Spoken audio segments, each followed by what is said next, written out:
WNST Game 6, the Capitals with a wild and woolly comeback victory on Saturday night. Ed Frankovic was seated to my right, high above the Verizon Center ice and glass. He joins us now to talk about this season lingering longer and turning it back around to Pittsburgh. And, I had a long conversation with Dougie McLean earlier, who I know you know as well from his time in Columbus and Florida, as well as with the Capitals. And he said, hey, the pressure's on Pittsburgh now. They need to produce at home and wrap this thing up so it doesn't wind up back in D.C. on Wednesday night. Certainly the Capitals capable of winning in Pittsburgh on Monday night. Yeah, I mean, they won their last week in Game 3 and certainly could have won Game 4.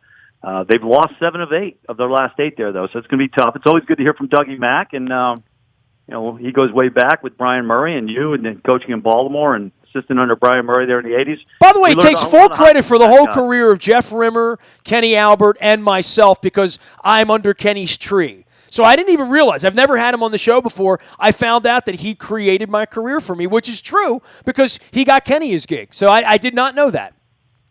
Oh, I didn't know that either. I mean, you and I were very tight with Kenny. I mean, he started you out, and Kenny was the broadcaster when it was back in Home Team Sports Network and Capitals broadcaster before. We all knew he was going back to New York. I mean, it's the Albert family tree. And but it was just nice to have Kenny here in the early 90s. He's just a great guy, and I know what he did for you, and he's always a pleasure to talk to. Still very good friends with that guy to this day. See, it always goes back to hockey, right? I mean, you and I, our relationship, one of the oldest media relationships I have, 1985, you and I met at a Caps game after Pelle Lindbergh died. Obviously, Kenny Albert started my radio career. I met my wife at a hockey game, right? I mean, Trotzy. So, this whole, sort of going to Pittsburgh, going to Toronto the last couple weeks, I have really followed this one, Ed. You know this, sort of like the Holy Grail, right? I mean, I got a lot of skin in the game here with this Stanley Cup thing, and I must admit there was great trepidation at the end of the second period on Saturday night, right? I mean, this has not been trending in the right way, and Dougie and I talked about this. The Capitals haven't looked right at all during the playoffs.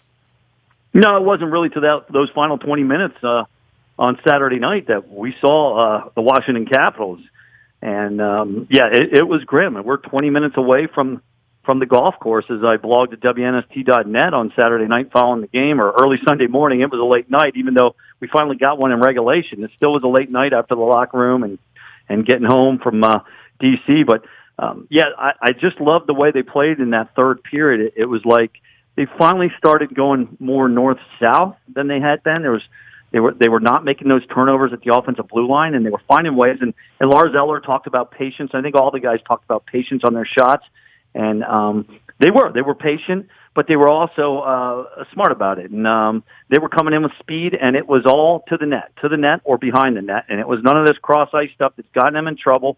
The first goal the Penguins scored came as a result of a careless cross-ice pass. And I think if the Capitals take that out of their game and just put the pucks on net or behind their D, they're going to be successful. But it's hard to do, and Pittsburgh's a good team. They're defending champs. And I know Dougie Mack says the pressure's on Pittsburgh. I still feel like it's on the Capitals. I still feel like it's a very difficult challenge in Game 6, but you have to wonder about that Penguins defense. Trevor Daley only played 2 shifts in the third period, only 11 minutes, 9 seconds in the game. He's been battling injuries. He's missed practices. He's missed pregame skates. So that is a guy who is very good on the back end for them. That's hurting. They played a lot of minutes with Brian Dumoulin and Ron Hainsey, and Ovechkin certainly burned him for the 4th goal on Saturday night. So I feel like if the Capitals don't beat themselves with turnovers in the neutral zone and right at the offensive blue line, I feel like that's where they can really start to take over this series if they can get the puck deep and just wear that defense down. And the cumulative effect could be a factor because the Capitals are rolling 7D. They're fresh. They're a lot fresher going into this Game 6 than they were last season when they went in there in the same exact situation. Carl Alsner had a wonky groin, and he was done after the first period. They had Taylor Torney out on the ice. Brooks Orpik had missed 3 games with suspension. He didn't play very well. So the Capitals are going in here with a much fresher team, a much deeper team, but it's still the Pittsburgh Penguins. They're still Sidney Crosby, and they're still Malkin.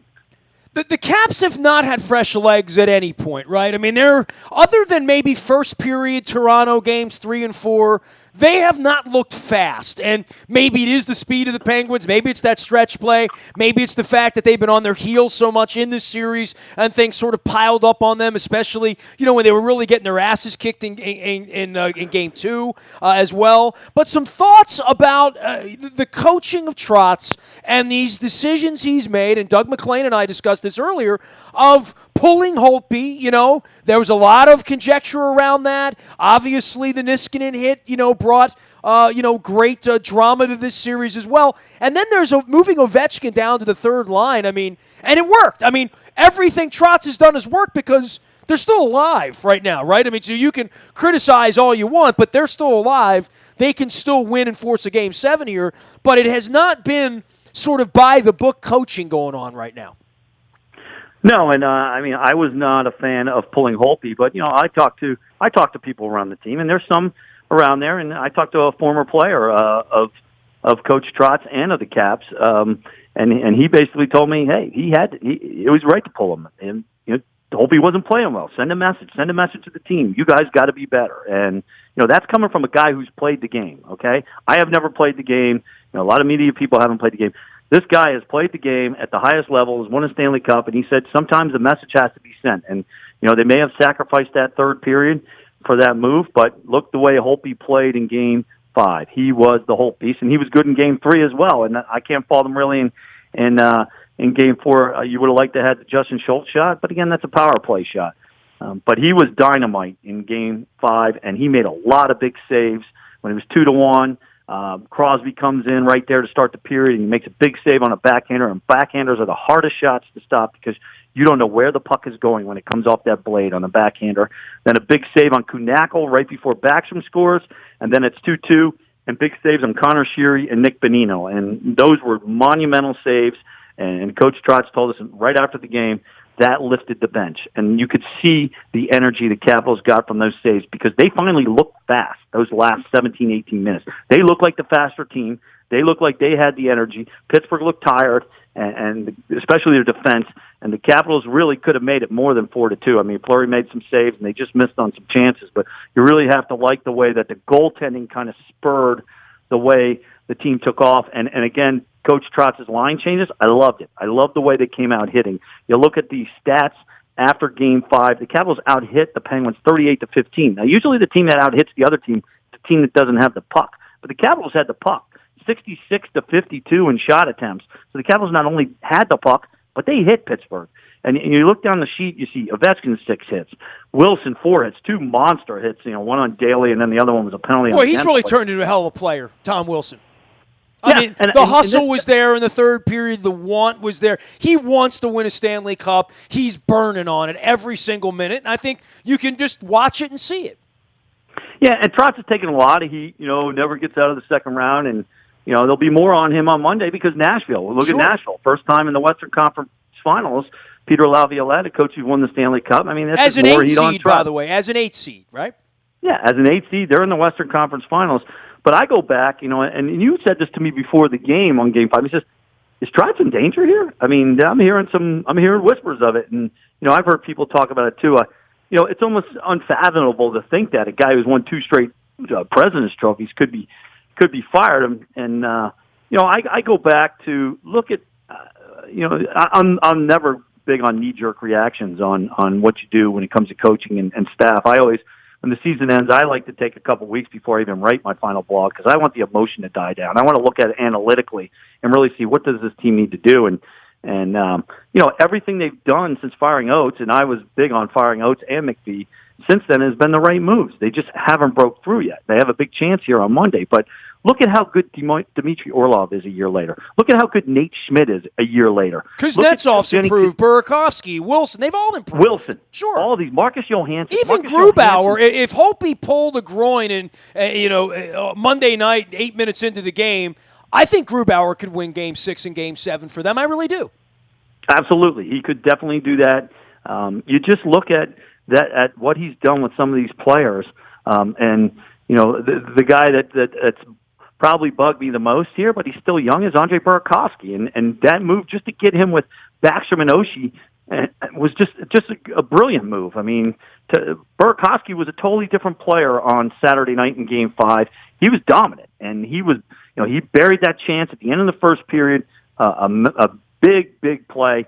I always criticize his release that it's long, but in that instance it worked because Matt Cullen goes flying by him trying to block the shot, and that was the theme. The Penguins are trying to block a lot of shots, but the Capitals. They talked about the patience. How many times did they get those Penguins off of their skates and on the ground? And that's where you can beat them. I mean, the Ovechkin goal, Hainsey's on the ground. He blocks the first one, but he's out of position on the second one. Cullen goes down. I mean, that's the danger in blocking shots. If you can get them to the ground, now they're out of position. You can take advantage of them, and that's a big reason I've never been a fan of leaving your feet in hockey. And the Capitals have shown patience, and they did that in Game 5. And I have to think that's something they're going to try to do more of in Game 6 because the Penguins are going to try and block shots. He is Ed Frankovic. You can follow his journey out on Twitter as well as during the game. I will be in Pittsburgh, ice side, glass side, yin side, up there in the Steel City, making my way back. Man, it's not much you can get me to Pittsburgh twice in the same week, Ed, but Game 6 will do that. There might even be some surprises as well as the evening unfolds. But for me, the Ovechkin surprise of sending him down to the third line, I don't know whether it's a message, whether it's saying, hey, dude, if I hang, you hang with me. How bad do you want it? I want you to go out there and play like your hair's on fire. I sort of think Ovechkin did toward the end. I think everyone associated with the franchise, including you and me, quite frankly, up on the roof with 20 minutes left to go in the season, saw a different, what do they say, unleash the fury, right? I mean, we saw that go on late into the evening on Saturday night. Now the question is, will that continue on Monday? And I think so much of this really does rest upon Ovechkin for the future of the organization, right? Yeah, and I think it also starts with Holtby and net. Ron Langway used to always tell me as a kid when I met you, I was 20 years old, and Rod was, it was a different era back then. These guys were hanging with us.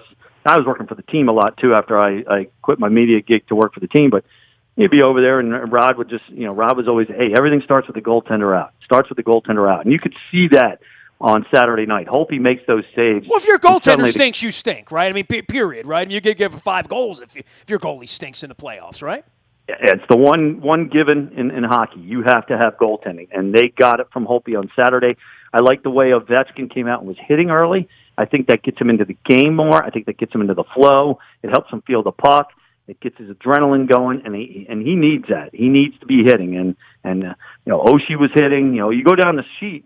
Marcus Johansson had 5 hits. Kuznetsov had 4 hits. TJ Oshie led the team in hits with 7. Tom Wilson 4. I mean, they're putting the pucks. The hits are putting the pucks into the Pittsburgh zone, and they're hitting that defense, and it takes a toll on you on the back end when you keep taking those hits. So, but it's still going to be a big mountain to climb. Game 6, you'll be up there. It's going to be a crazy crowd. You got to think they're going to have some influence on the guys in stripes, so you have to really be careful. I think that's the one thing the Capitals have to do. They cannot take those offensive zone penalties or those careless stick penalties they took in Game 4 because they will find themselves in the box. And as we saw on Pittsburgh's second goal, they can be extremely deadly on the power play. So you don't want to let them have those power play chances. You have to use the body when you're going to make a hit. Keep your stick down, keep your feet moving, and that'll keep you out of the box. Ed Frankovic joining us here. You can follow him out on Twitter as well as ed at WNST.net.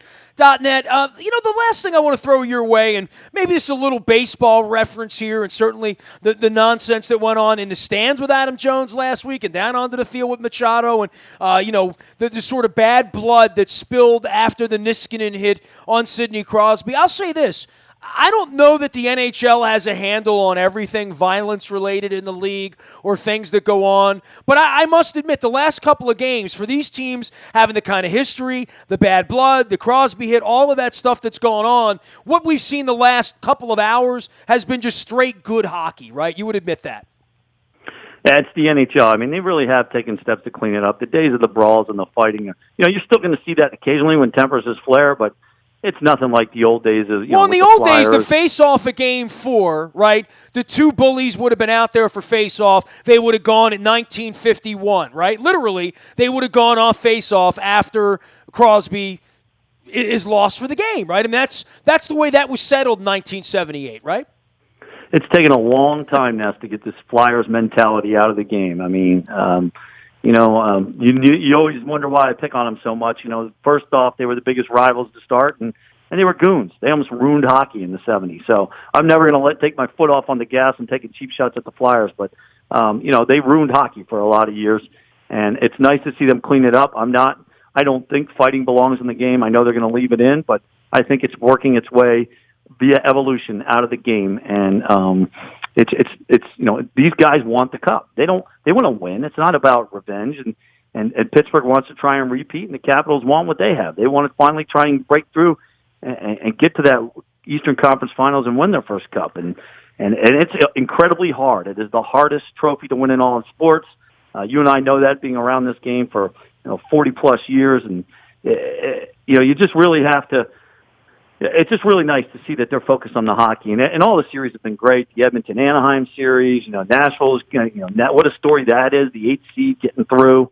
How about Ottawa, right? I mean, Ottawa and the Rangers. This is getting interesting too. I mean, it's been a great tournament so far. And I mean, I'm wearing my Cap shirt. I'm headed to Pittsburgh. I'll be at the game on Monday night, and I'll be at the game Wednesday night if I need to be. But I don't want to see it end, right? I mean, there's something about this on Monday night that it's not just, my own selfishness about wanting the Caps to win the Cup. I'd love to see this thing linger into a Game 7 and see the Capitals try to come back from a 3-1, to win a cup and to come back from 3-1 down, to come back from 20 minutes away from elimination. And I had a private conversation with Coach Trotz last weekend, and I absolutely mentioned the Jacoby Jones play, right? I mean, I mentioned, at that moment when the Jacoby Jones play happened, how many amongst us really believed that 3 weeks later we'd be having a parade in Baltimore, right? How many at the end of the second period, when they went down to PP and stretched their legs,